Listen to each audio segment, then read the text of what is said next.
Sa Lebanon naman po, napipinto na rin ang first batch ng repatriation.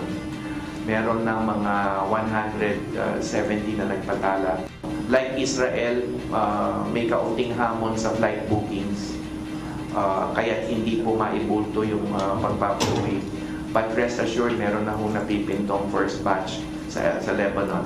Inihahanda na ng pamahalaan ang unang batch ng repatriation ng nasa 170 na mga Pilipinong nasa Lebanon na nagpahayag ng kagustuhang makauwi na ng Pilipinas.